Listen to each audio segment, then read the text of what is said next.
Tales of demon and gods के next part में आप सभी का स्वागत है। फिर नायली अपनी ड्रिंक पीते हुए सोचता है कि जेड फैमिली क्या वो इंसानों का क्लैन है, और अपनी ड्रिंक पी के कहता है कि यार यहाँ की ड्रिंक तो बहुत ही बेकार है, इसमें तो सल्फर जैसी स्मेल आ रही है। और सोचता है कि क्या इसे लावा में पकाया गया है, चलो छोड़ो इसे, मैं अपनी ही ड्रिंक पी लेता हूँ। फिर एक काला वाला रॉकमैन कहता है कि अरे हाँ, फैंटम फैमिली की बात चल रही है तो सुना है कि उन्होंने हाल ही में एक इंस्क्रिप्ट नेस्ट को रिक्रूट किया है। तो ये दूसरा कहता है कि क्या एक इंस्क्रिप्ट नेस्ट, वो क्या होता है? तो वही काला वाला रॉकमैन कहता है कि वो बिगिनर लेवल इंस्क्रिप्शन को बना सकता है। लगता है कि फैंटम फैमिली की तो लॉटरी लग गई और पूरे अंडरवर्ल्ड की 15 सिटी में सिर्फ 6 ही इंस्क्रिप्ट नेस्ट हैं। फिर ये रॉक लेडी कहती है कि सुना है कि अगर किसी वेपन पर बिगिनर लेवल इंस्क्रिप्शन बना दिया जाए तो उसकी ताकत कई गुना बढ़ जाती है। तो ये रॉकमैन कहता है कि बिल्कुल, एक इंस्क्रिप्ट नेस्ट का मिलना बहुत बड़ी बात होती है और पूरे अंडरवर्ल्ड में सिर्फ एक ही एडवांस लेवल इंस्क्रिप्ट नेस्ट है, लॉर्ड यूए, और वो इतना अमीर है कि उसकी दौलत किसी पूरे देश के बराबर मानी जाती है।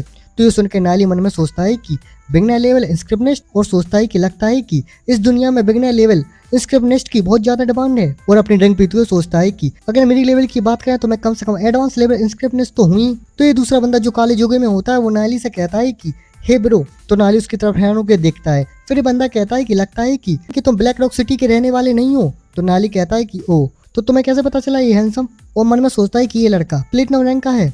फिर ये बंदा कहता है कि ब्लैक रॉक सिटी के सारे ह्यूमन एक्सपर्ट को मैं जानता हूँ, और जो भी यहाँ अकेला घूमता है वो कम से कम गोल्ड रैंक का एक्सपर्ट होता है। और कहता है कि ओ, तुम्हारे जैसा यंग जीनियस, उसके बारे में मैंने कभी नहीं सुना। तो नायली कहता है कि ओ। फिर ये बंदा कहता है कि मैं जेड फैमिली से हूँ और मेरा नाम लुओ जियान है। तो ब्रो, मैं तुम्हें किस नाम से बुला सकता हूँ? तो नायली स्माइल करके कहता है कि मैं नायली हूँ। फिर ये लुओ जियान बताता है कि हमारी जेड फैमिली की कोशिश है कि ब्लैक रॉक सिटी के सारे ह्यूमन एक्सपर्ट को एकजुट किया जाए, चाहे इसके लिए 1000 लोगों की जान ही क्यों न चली जाए। यही एक तरीका है जिससे आने वाली पीढ़ियों का भविष्य सुरक्षित रहेगा। और नायली से कहता है कि अब जब तुम यहाँ आ ही गए हो तो क्या तुम हमारी जेड फैमिली ज्वाइन करना चाहोगे? तो नायली कहता है कि जेड फैमिली, और मन में सोचता है कि लगता है कि ये काफी बड़ा फैक्शन है। फिर नायली टेबल पे हाथ टैप टैप करके सोच रहा होता है कि चाहे मैन वर्ल्ड हो या कोई दूसरा रेलम, इंसान हर जगह सिर्फ जिंदा रहने की लड़ाई लड़ रहा है। और सोचता है कि हमें बस एक कॉमन एनिमी या फिर एक कॉमन इंटरेस्ट चाहिए ताकि हम सब एक साथ आ सकें। तो फिर नायली कहता है कि ठीक है, मैं ज्वाइन करूंगा। और कहता है कि लेकिन मुझ पर कोई रिस्ट्रिक्शन नहीं लगनी चाहिए। तो लुओ जियान कहता है कि हमारी जेड फैमिली के आउटर मेंबर्स पर कोई रिस्ट्रिक्शन नहीं होती है, पर जो भी फायदा होगा उसमें फैमिली का हिस्सा रहेगा। फिर उसे किसी चीज की स्मेल आती है और वो नायली की ड्रिंक को देखता है और कहता है कि वाओ, कितनी जबरदस्त खुशबू है। तो नायली उसको देखता है, फिर ड्रिंक को उसके गिलास में डालते हुए कहता है कि लो, थोड़ी पी कर देखो। और वो लुओ जियान उस कप में से ड्रिंक को पीता है और खुश होकर कहता है कि वाओ, इतनी टेस्टी ड्रिंक मैंने आज तक नहीं पी।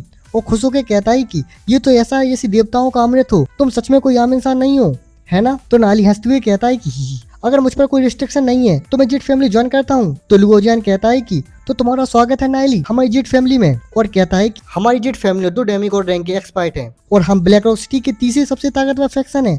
और बताता है कि बस हाल ही में हमारा ब्लड डीमन फैमिली से थोड़ा झगड़ा हो गया तो हमारी फैमिली ज्वाइन करने में थोड़ा खतरा भी है। तो नायली पूछता है कि ये ब्लड डीमन फैमिली वो कैसा फैक्शन है? तो लुओ जियान बताता है कि वो ब्लैक रॉक सिटी का सबसे ताकतवर फैक्शन है, सेकंड नंबर के फैंटम फैमिली से भी कई ज्यादा ताकतवर है, क्योंकि उनके पास 5 डेमिगॉड रैंक के एक्सपर्ट हैं। तो ये सुन के नायली कहता है कि ओ। फिर नायली कहता है कि तो तुम लोगों की लड़ाई उसी ट्रेजर मैप की वजह से है। तो ये सुन के लुओ जियान हैरान होकर कहता है कि ये तुम्हें कैसे पता? तो नायली उन रॉक ट्राइब के लोगों की तरफ इशारा करके कहता है कि मैंने उधर उन लोगों को बात करते सुना था। तो ये देख के लुओ जियान कहता है कि ओ। फिर कहता है कि वैसे भी अब तो पूरी सिटी को इसके बारे में पता है, इसलिए तुम्हें बताने में कोई दिक्कत नहीं है। असल में वो ट्रेजर मैप पूरा नहीं है। और बताता है कि हमारे पास उस मैप का आधा हिस्सा है और दूसरा आधा ब्लड डीमन फैमिली के पास है, तो दोनों हिस्सों को जोड़ने पर ही पूरा ट्रेजर मैप बनेगा।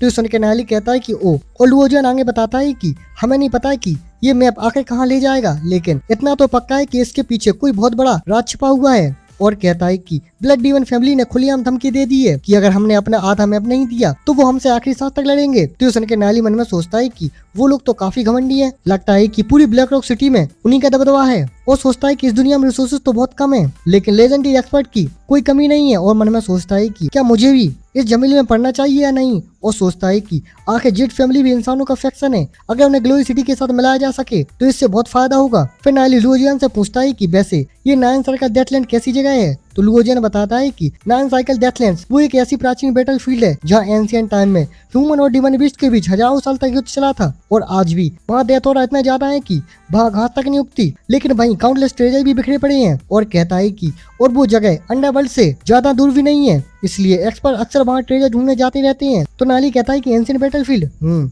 और मन में सोचता है कि यानी वो जगह गॉडेस युआन के लिए सिर्फ दर्द भरी यादों से भरी होगी। और फायरगॉडेस को देख के सोचता है कि और वहीं उन्होंने अपने साथियों के साथ युद्ध लड़ा था और वहीं उनके काउंटलेस साथी मारे गए थे और वहीं उनकी डिविनिटी भी टूट गई थी। वो सिर्फ एक सोल बनकर लाखों साल तक अकेली भटकती रही। तो लुओजियन नर्वस होकर हंसते हुए कहता है कि ओ हाँ ब्रो, इतनी बड़ी ड्रिंक प्लानिंग के लिए धन्यवाद। अगर इस ड्रिंक की नीलामी हो तो तुम्हें इसकी बहुत बड़ी कीमत मिलेगी। और फिर अपनी जेब से कुछ निकालते हुए कहता है कि वैसे मेरे पास कोई खास चीज नहीं है तुम्हें देने के लिए। फिर एक स्वॉर्ड को निकाल के देते हुए कहता है कि ये स्वॉर्ड रख लो, इस पर बिगनर लेवल इंस्क्रिप्शन बना हुआ है, तो इसे मेरी तरफ से एक छोटा सा गिफ्ट समझना।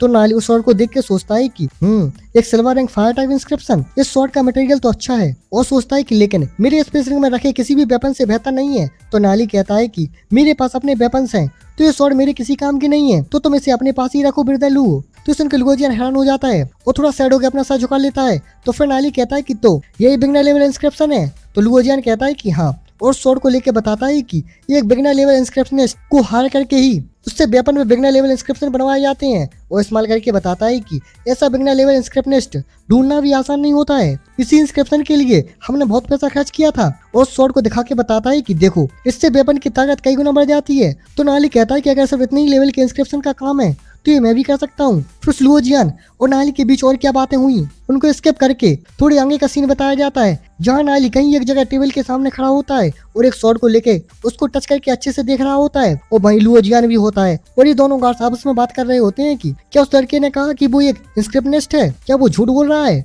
इतनी कम उम्र में कोई इंस्क्रिप्शनिस्ट कैसे बन सकता है? तो ये दूसरा गार्ड कहता है कि हाँ, मुझे भी यही सुनाई दिया। हाँ, और इंस्क्रिप्शनिस्ट बनने के लिए दशकों तक पढ़ाई और रिसर्च करनी पड़ती है। और कहता है कि क्या ये पिछले जन्म से ही इंस्क्रिप्शनिस्ट की पढ़ाई करके आया है? और बस तो अपना नाली जेट फैमिली में आ गया है। अब जेट फैमिली में कैसे आया और इस जगह कैसे पहुंचा और वहाँ उस बारे में लुओजियन और नाली के बीच क्या क्या बातें हुई, ये सब जानने के मिलते हैं अगले एपिसोड में। और हाँ, वीडियो पसंद आई हो तो वीडियो को लाइक करें, हाइप करें और हाँ, चैनल को सब्सक्राइब करना मत भूलना। Thanks for watching.